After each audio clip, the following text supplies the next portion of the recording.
जैसे आपको गुरुदेव मिले, मंत्र मिला, तो मंत्र सिद्ध करने के लिए स्थान चाहिए। किसी संत का सिद्ध पीठ स्थान या पुण्य क्षेत्र, पवित्र तीर्थ या गंगा यमुना का किनारा या कोई पूज्य पर्वत शिखर या तुलसी कानन, गौशाला, देवालय, पीपल, आंवला का वृक्ष या बड़ा सरोवर, उनका तट, पवित्र सरोवर, उनका तट, इन पे मंत्र सिद्ध होता है। इन जगहों में मंत्र जपने से सिद्ध होता है। एक बार वर्णन किया गया था कि घर से 10 गुना भजन का प्रभाव गौशाला में, और गौशाला से 100 गुना बढ़कर लाभ मिलता है पवित्र जंगल, एकांत सुनसान जंगल से 1000 गुना सरोवर, तालाब, कुंड, उससे 1,00,000 गुना यमुना जी के तट पर, गंगा जी के पावन तट पर, उससे 1 करोड़ गुना पवित्र पर्वत, गिरिराज जी, कामदेव जो वहाँ कामदगिरी, चित्रकूट, ऐसे पवित्र पर्वतों में, उनसे बढ़कर कई गुना भगवान शिव के मंदिर, भगवान राम के मंदिर, हरि के मंदिर जहाँ विराजमान है उन मंदिरों में, और अरबों गुना भगवान के नित्य लीला स्थलियों में। अरबों गुना का मतलब 1 अरब नाम घर में जप के और 1 नाम वृंदावन में जप के, अरबों, अरब नहीं, अरबों गुना। आप जहाँ बैठे हो इससे बढ़कर त्रिभुवन में कोई स्थान नहीं। पर इससे भी बढ़कर बात कही, गुरु के सानिध्य में अनंत गुना, गुरु के सानिध्य में अनंत गुना, गुरु की चरण पादुका, गुरु का चित्रपट विराजमान करके। अब ऐसे गुरु थोड़ी बैठे कि बैठो हम जप कर ले, पहले सिद्ध हो जाए तब जाना हमारे पास से, तो ऐसे गुरु किसी के पास थोड़ी बैठे रहते। तो गुरु की पादुका और गुरु का चित्रपट, ये गुरु का सानिध्य माना जाता है। ऐसी जगह बैठे जो सम हो, बराबर हो, जहां कोई सांप, बिच्छू, कीड़ा मकोड़ा ऐसे आने का भय न हो, दुष्टों की विघ्न जहां ना पहुंचते हों, ऐसे पवित्र एकांत स्थान में निरंतर भजन करने का अभ्यास करें। सब कुछ अपने को प्राप्त है, श्रीधाम वृंदावन प्राप्त है, इसलिए सब कुछ प्राप्त है अपने को। अब नाम और मंत्र निरंतर चले, इसके लिए साधक को भोजन सुधारना होगा। जो चले उनकी बातें कर रहे हैं, जो चले तो प्रयत्न क्या होना चाहिए, ऐसे पवित्र स्थानों में मंत्र नाम सिद्ध करने का उपाय करना चाहिए। नाम और मंत्र निरंतर हमारे हृदय में चले, उसके लिए भोजन सुधार होना चाहिए। भोजन से रस बनता है और वही रस शरीर प्राणों को पोषित करके मन का निर्माण करता है। जैसा अन्न वैसा मन, मन का निर्माण करता है। जो अशुद्ध निषिद्ध, अशुद्ध और निषिद्ध भोजन करते रहते हैं, उनके प्राण मलिन हो जाते हैं, उनका मन मलिन हो जाता है, उनसे भजन नहीं होता। भगवत प्राप्ति के लिए शरीर में उछाहलीपन, चैतन्यता, प्राण क्षोभ रहित और मन ग्लानि रहित, तब भजन होता है।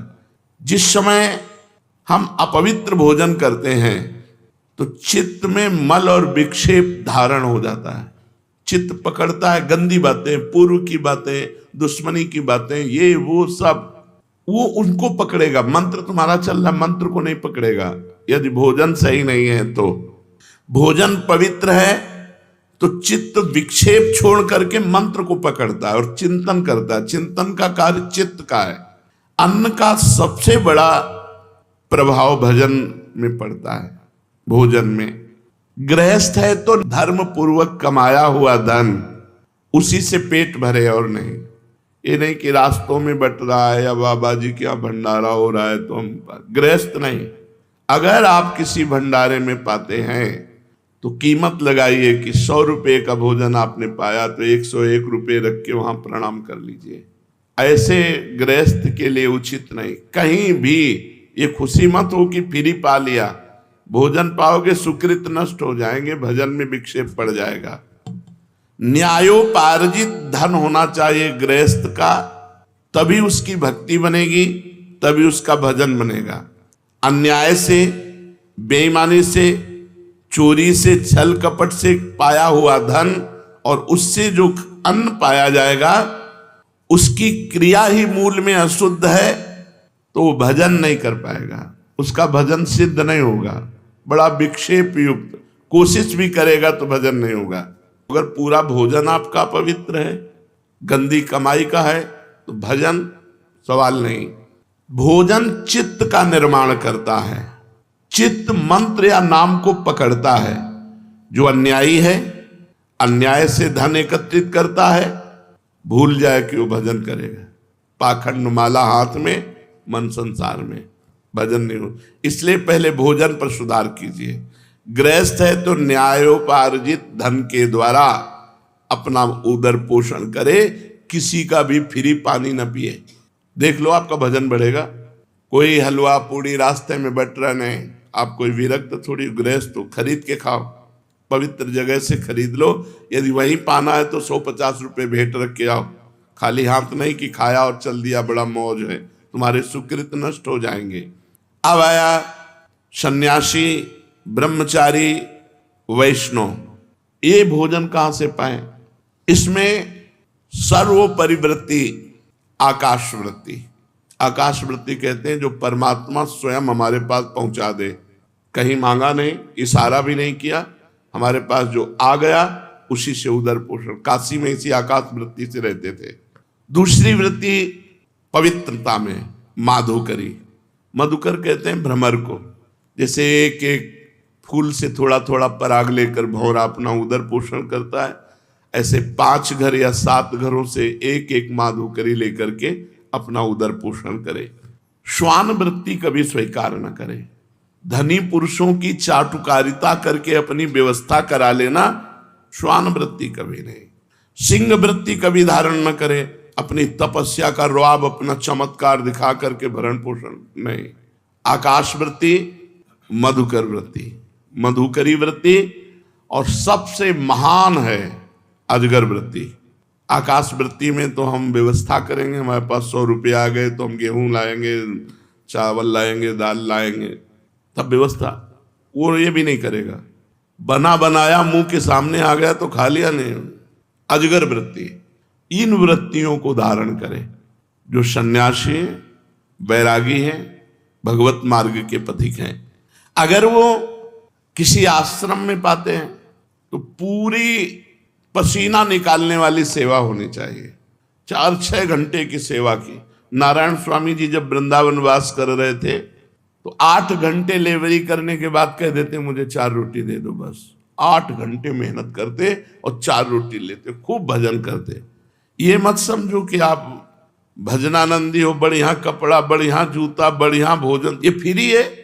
ऐसे भजन नहीं होता। झाड़ू लगाओ, पोछा लगाओ, 2-4-6 घंटे खूब मेहनत करी और फिर उधर पोषण किया और रात दिन भजन में लगे, तब तुम्हारा भजन बढ़ेगा और सुरक्षित रहेगा।